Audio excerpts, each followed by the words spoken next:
Southern Germany. Summer, 1757. It has not rained for 90 days. My name is Katharina. I gather herbs. Tonight, I am stealing water. If they catch me, they will drown me in it. What are you about? The whisper comes from the shadow of the willows. Katharina freezes. Jakob is leaning against the trunk of a withered, weeping willow. In the moonlight, his face is a mask of shadows and sunken cheeks. He is holding an empty jug. Jakob, go away. You're insane, Katharina. If the guards see you, Then let them see me. My mother will not die of thirst just because the Baron wants his carp to keep swimming. they nailed the marketplace well shut earlier this month. I know. The priest says it is God's wrath. He says we must repent. Katharina kneels at the edge of the pond. The water is black and smooth as a mirror. She lowers the first bucket into it. The sound of water splashing into the wooden vessel fills the silence. God is not thirsty, Jakob. Neither is the Baron. Only we are. Give me the jug. It tastes like iron. That's the mud. The pond is sinking too. And when this is gone, Katharina, what then? Then we dig deeper. There is no deeper. The earth is dead. Katharina fills her own jug, carefully. Every drop that spills is a betrayal. Why are you helping me? Because I have no desire to bury you alone if the rain stays away. And now shut your mouth. Do you hear that? The guard, we have to go, now. The jug, Jakob. Don't leave the jug behind. They rush toward the wall. The water in Katharina's jug sloshes against her hip. They drop down on the other side into the dusty nothingness. They slip through the shadows of the houses, crouched low, breathing shallowly. In front of her mother's hut, Jakob stops. He clutches the jug to his chest like a newborn child. Tomorrow will be even hotter, Katharina. I can feel it in my bones. I don't care about tomorrow. We have today. Katharina opens the heavy wooden door. Inside, Liese whimpers in her sleep. The air is stale, used up. At her mother's bedside, Katharina wets a cloth with the iron-tasting water and presses it to the woman's cracked lips. No water remains for Katharina. Outside, the 91st day without rain begins.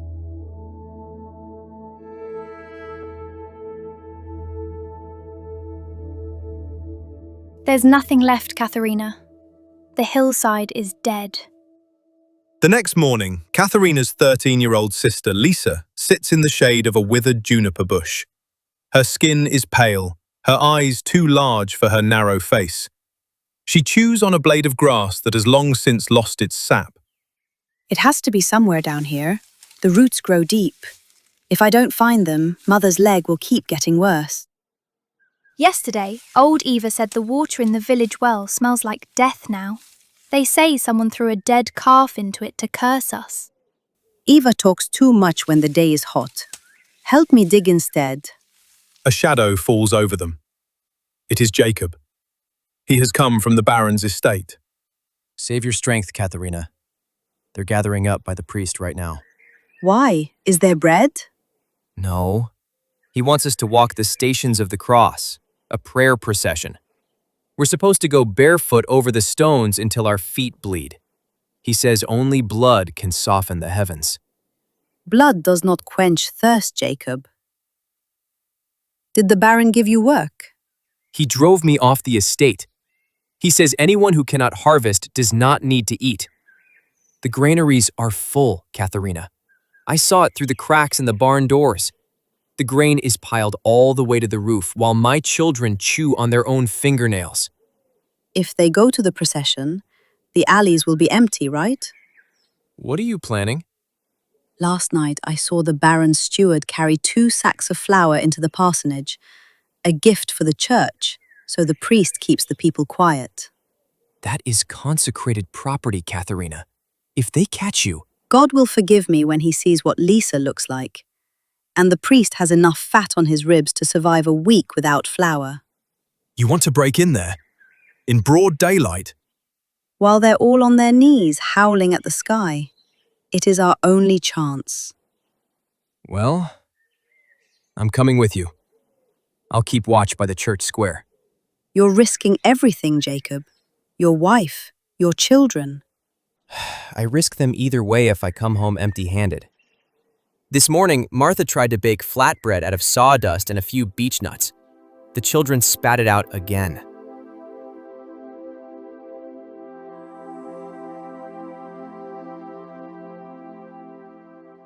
Later the same day, down on the marketplace, the procession is forming.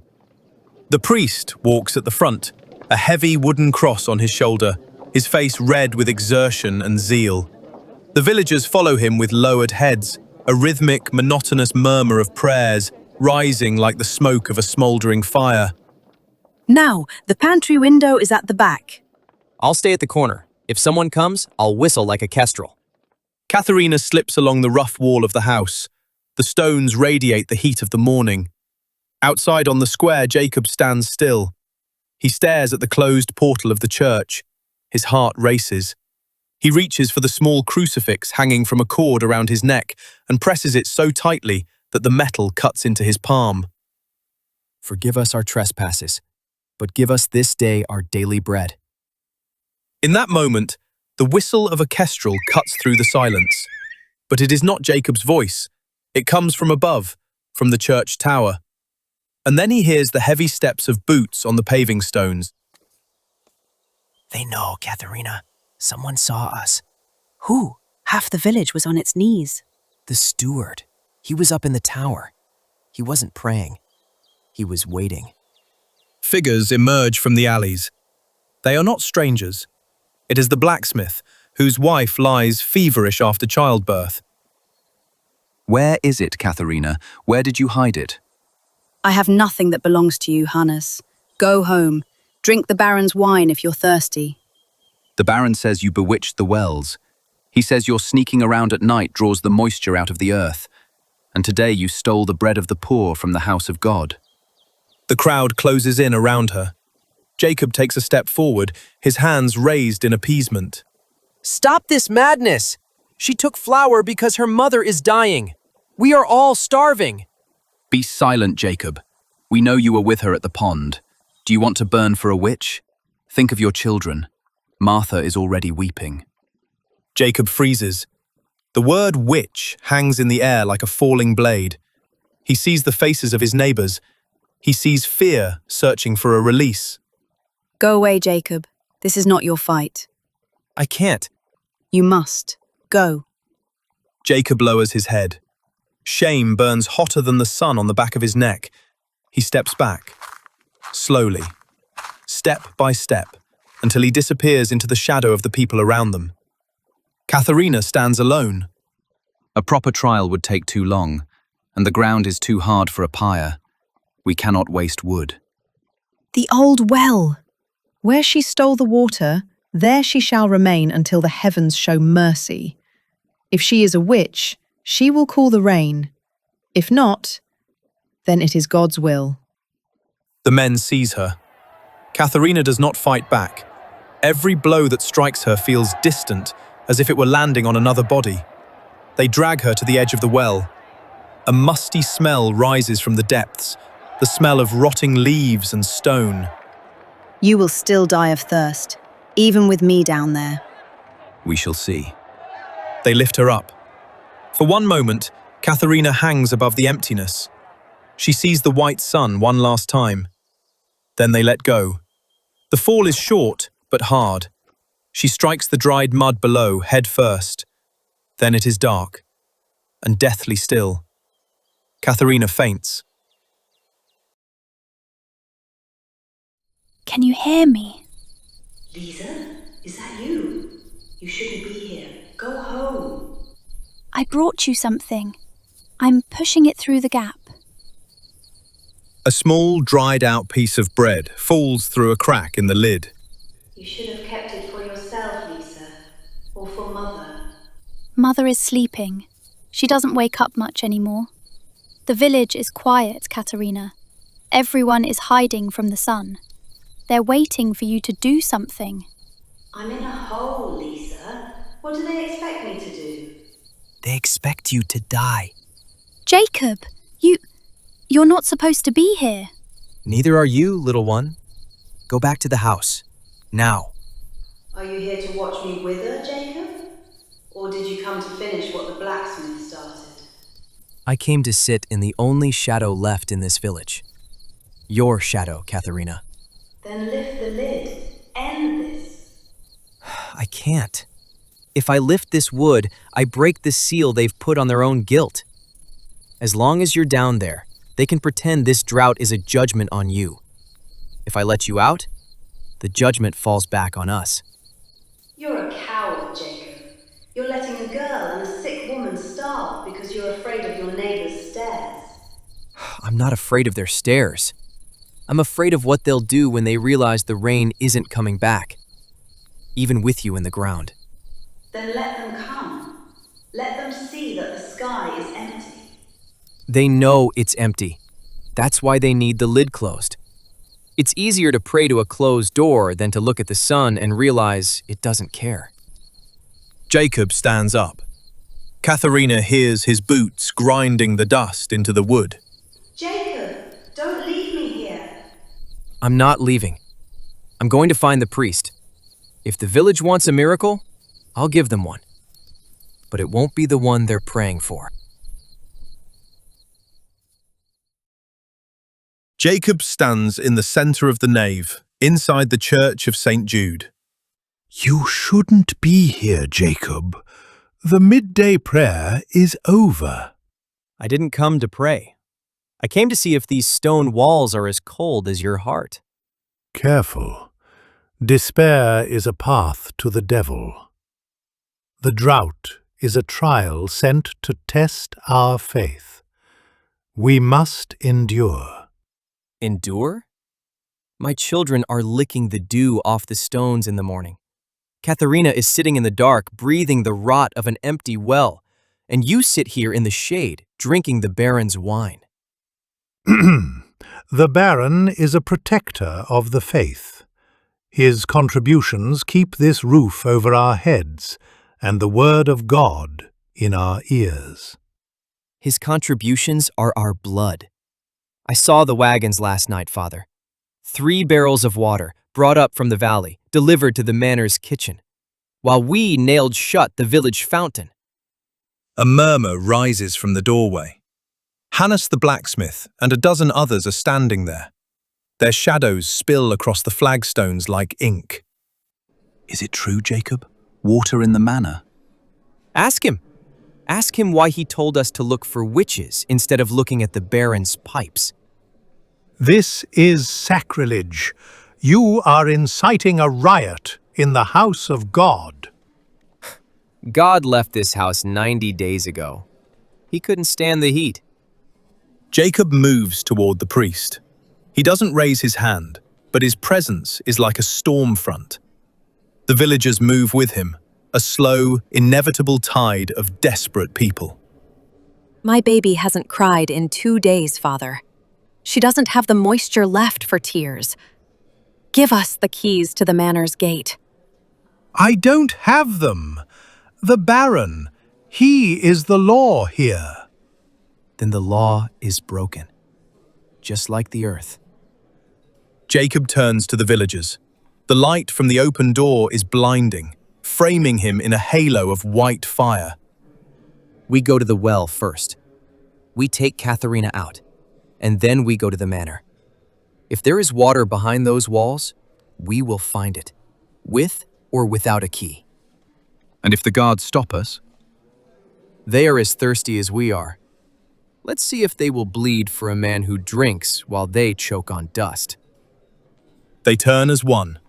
The silence of the church is replaced by the rhythmic thud of boots on stone.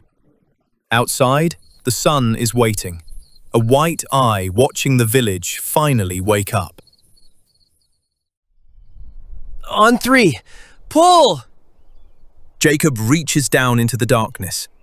His hand finds Katharina's, and with one powerful heave, he pulls her into the blinding light. Katharina, you're out! The air. It's so hot. But it's air. You wanted a miracle? You wanted the earth to speak? Then listen. She kneels and presses her ear to the parched ground. The crowd goes silent. Beneath the dirt, a rhythmic, mechanical thumping vibrates through the square. Katharina stands and points her finger directly at the manor on the hill. That is not God's heartbeat. That is the sound of a thief. She begins to walk toward the manor. She doesn't limp, she marches. The crowd, led by Jakob and Hannes, follows her as if she were a general. At the manor gates, the guards look at her, a woman covered in the dust of their own sins, and they step aside without a word. Where is he? Where is the man who drinks while the world burns? This is my house. You are a common herb woman. You have no right. I have the right of the thirsty, my lord. I have the right of the 91 days you stole from us. You didn't find a spring. You hijacked the monastery's deep vein. You built your house over our life. It was necessary for the estate. Nothing is necessary but the truth. Jakob, Hannes, the cellar. The pump is behind the iron grate. How did you know?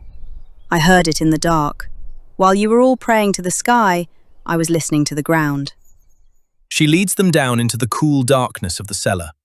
She points to the brass machinery humming in the corner. Break it. Not the pump. Break the pipe that leads to his fountains. Divert it to the main line. Now! Hannes swings his hammer. The iron shatters. A jet of ice-cold water erupts, drenching Katharina. You wanted us to look for witches, my lord. You should have looked for a woman who knows how to listen to the earth. She turns to the villagers, who are cupping the water in their hands, laughing and crying. Drink. Drink until you remember what it's like to be human. And then, we talk about the grain in his barn. She walks past the Baron, her wet clothes leaving a trail on his expensive floor. She doesn't look back. She has taken the scepter from his hand without ever touching a weapon.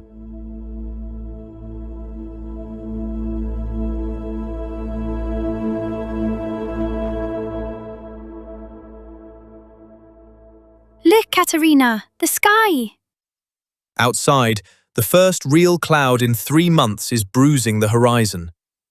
A low roll of thunder echoes across the valley. It is the sound of the earth finally exhaling. Süddeutschland, summer 1757.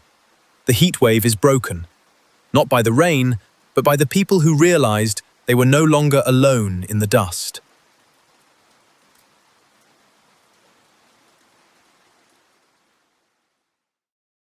The 93rd day. The air is heavy, but it is a different weight now. The weight of damp earth and the promise of life.